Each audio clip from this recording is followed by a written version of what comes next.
इंदौर में विश्व हिंदू परिषद के द्वारा आयोजित 2 दिवसीय बैठक को लेकर परिषद के अंतर्राष्ट्रीय अध्यक्ष अशोक शर्मा ने भी मीडिया से चर्चा की और कहा कि जिस तरह से श्री राम लला का मंदिर अयोध्या में बना है, इस तरह से मथुरा और काशी में भी बनेगा, लेकिन हम अभी तारीख नहीं बताएंगे, जिस तरह से श्री राम लला की तारीख नहीं बताई थी। नर्मदा जी ने सिर्फ 108 नदियों में हमारे कैबिनेट मंत्री प्रहलाद पटेल जी गए थे, स्वयं वहाँ से जल लेकर आए और आज अहिल्या माता के अभिषेक किया उन्होंने। मेरा ख्याल है 3 महीने में उन्होंने पूरे प्रदेश में जितने उद्गम स्थल हैं वहाँ जाकर सभी नदियों की पूजा की है। एक बहुत बड़ी तपस्या थी उनकी, एक बहुत बड़ा संकल्प था जो उन्होंने पूरा किया है।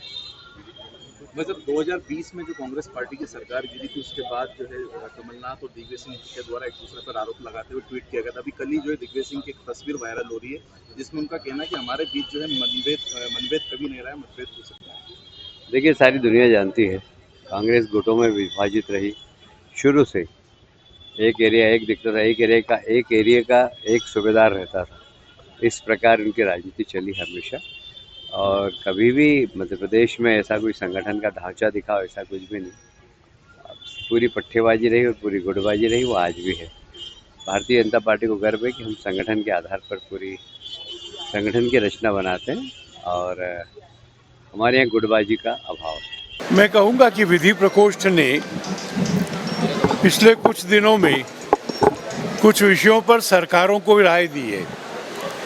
अभी राजस्थान का धर्मांतरण के बारे में कानून आया है, उसका जो पहला ड्राफ्ट आया था हमने संशोधन दिए थे, वो सब माने गए, मजबूत कानून है। ऐसे लव जिहाद के विषय पर मजबूत कानून अब बहुत सारे राज्यों में है।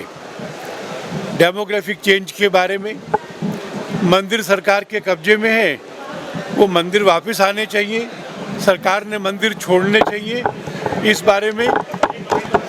और इस देश में जो झूठे नैरेटिव्स फैलाए जा रहे हैं, संविधान बदल देंगे, रिजर्वेशन खत्म कर देंगे, ऐसे झूठे नैरेटिव्स, इनका सामना करके इस सत्य को साबित करना कि ये संविधान हमारे देश के लिए अच्छा है, उचित है, इसने हमारे लोकतंत्र को मजबूत किया है, संविधान भी बना रहेगा और अनुसूचित जाति जनजाति का आरक्षण भी बना रहेगा।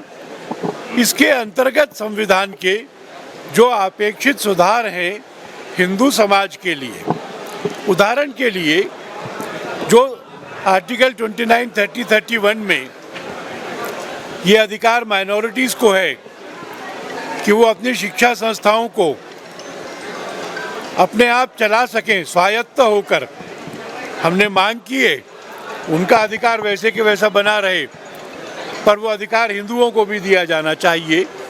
इन सब विषयों पर यहाँ विचार होगा। लेकिन वैसे जो लव जिहाद और को लेकर जो कानून बने हुए हैं वो सख्त नहीं बनेंगे, इनकी मांग करेंगे आपकी सख्त, इस पर कोई सजा का प्रावधान हो या इस तरह से? मैं कहूँगा कि कुछ राज्यों में बहुत सख्त है, कुछ राज्यों में हमें कुछ संशोधनों की आवश्यकता है। मध्य प्रदेश में भी हमने सरकार को कुछ और संशोधन सुझाए हैं। हमको विश्वास है कि अनुभव के आधार पर, उन कानूनों के क्रियान्वयन के अनुभव के आधार पर हमारी सरकार संशोधनों पर विचार करेगी, मध्य प्रदेश में भी करेगी और उसका सुधार करेगी। ये सुनना चाह रहे थे। कृष्ण जन्मभूमि को लेकर भी मांग लगातार जारी है। मुख्यमंत्री ने भी आज कह दिया कि जरूर मांगी नहीं आई। मुख्यमंत्री जी ने जो कहा है वही विश्व हिंदू परिषद कहती है। कृष्ण जन्मभूमि और काशी विश्वनाथ का मामला कोर्ट में है और एक वकील के नाते मैंने उनको देखा है। मैं विश्वास करता हूँ आने वाले 8-10 सालों में उन दोनों मुकदमों में हमको विजय प्राप्त होगी और शीघ्र ही, जैसा हमने आपको अयोध्या में बुलाया था प्राण प्रतिष्ठा के लिए, वैसा मथुरा में और काशी में भी बुला सकेंगे। राम मंदिर को लेकर बार बार तारीख पूछी जाती थी, तो कृष्ण जी की तारीख बताएं कब मंदिर का निर्माण हो जाएगा, कब मंदिर शुरू हो जाएगा? हम तब भी नहीं बताते थे तारीख, अभी भी जब कोर्ट फैसला करेगी तब होगा।